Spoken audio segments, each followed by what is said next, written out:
میں نے boys club میں اسٹارٹ کیا، انہیں کے ساتھ ٹریننگ کی، اور جو میری اسٹارٹ میں فائٹس بھی ہوتی تھی وہ بھی ان کے ساتھ ہوتی تھی۔ وہ بلوچستان کی پہلی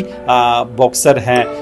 جنہوں نے مختلف ممالک میں پاکستان کو جو ہے وہ ریپرزینٹ کیا ہے۔ بابا میرے ساتھ ہوتے تھے اور 2 گھنٹے میں ٹریننگ کرتی تھی، وہ باہر بیٹھے رہتے تھے۔ 2025 میں چائنا میں گئی تھی جہاں پہ اسپورٹس گالا باکسنگ چیمپئن شپ ہوئی تھی۔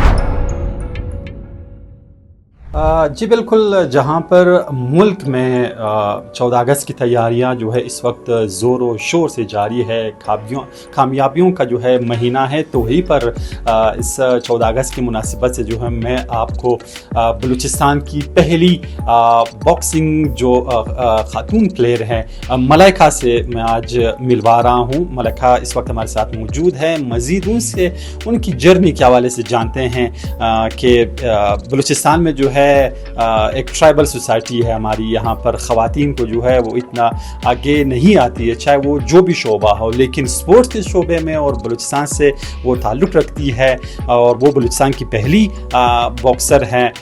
جنہوں نے مختلف ممالک میں پاکستان کو جو ہے وہ ریپرزینٹ کیا ہے۔ مزید جو ہے ملائکہ سے جانتے ہیں ان کی جرنی کے حوالے سے۔ بہت شکریہ ملائکہ وقت دینے کو آزاد ڈیجیٹل کو۔ تھوڑے سے اپنی جرنی کے حوالے سے بتا دیجیے گا، کہاں سے آپ نے شروع کیا، شوق کیسے ہوا کہ میں نے بھی آنا ہے اور باکسنگ میں نے شروع کرنی ہے؟ بالکل،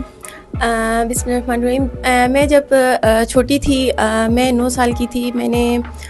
باکسنگ میں نے ٹی وی پر دیکھی تھی، وہاں سے مجھے باکسنگ کا شوق ہوا تھا، اور وہاں سے میں نے ڈیسائیڈ کیا تھا کہ میں نے پاکستان کے لیے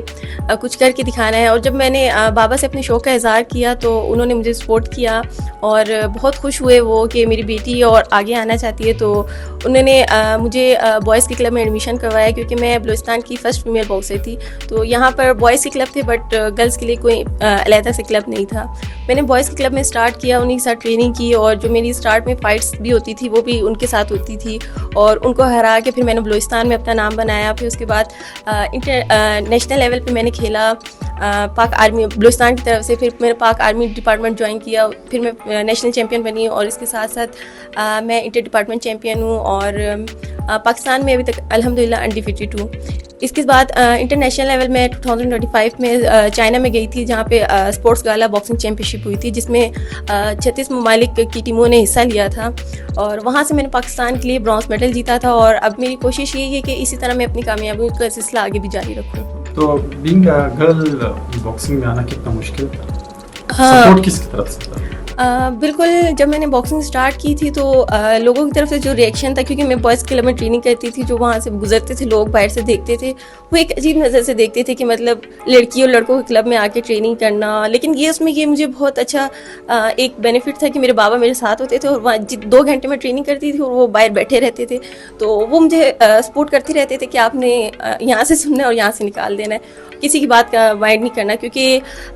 جب آپ نے آگے بڑھنا ہوتا ہے تو آپ کو یہ سب چیزیں فیس کرنی پڑتی ہیں۔ تو میں نے جب نیشنل لیول پہ کھیلنا شروع کیا، انٹرنیشنل لیول پہ کھیلنا شروع کیا، تو ابھی الحمدللہ بلوچستان کے لوگ بھی بہت سپورٹ کرتے ہیں، اور پاکستان کے لوگ بھی مجھے بہت سپورٹ کرتے ہیں۔ کیا کہیں گی لڑکیوں اور خواتین کے لیے جو آنا چاہتی ہے اسپورٹس میں لیکن دل نہیں کرتی ہے سوسائٹی کی وجہ سے، ان کے لیے کیا میسیج ہے؟ بالکل، میں جو فیمیلز ہیں ان کو یہی کہنا چاہوں گی کہ جب میں نے باکسنگ اسٹارٹ کی تھی تو میرے لیے بھی بالکل یہ آسان نہیں تھا۔ تو جب آپ کسی چیز کے لیے آگے آتے ہیں تو ڈیفینیٹلی آپ کو اسٹرگل کرنی پڑتی ہے اور بہت ساری مشکلات کو فیس کرنا پڑتا ہے، لیکن جب آپ ایک مقام پر پہنچ جاتے ہیں تو یہی لوگ آپ کو بہت اپریشیٹ بھی کرتے ہیں، اور آپ کو بہت خوشی ہوتی ہے، آپ ایک پراؤڈ ہوتے ہیں اپنے پیرنٹس کے لیے، لوگوں کے لیے اور پاکستان کے لیے۔ بالکل، جیسے یہ 14 اگست کا مہینہ ہے، اور میں اس کے حوالے سے یہ کہنا چاہوں گی کہ ہمارا جو پرچم ہے یہ بہت خوبصورت پرچم ہے، اور ہمیں اس کی سربلندی کے لیے نہ صرف اسپورٹس کی فیلڈ میں ادر فیلڈس میں بھی محنت کرنی چاہیے، تاکہ ہم سب اپنا جو سب سے لالی پرچم ہے بلند کر سکیں۔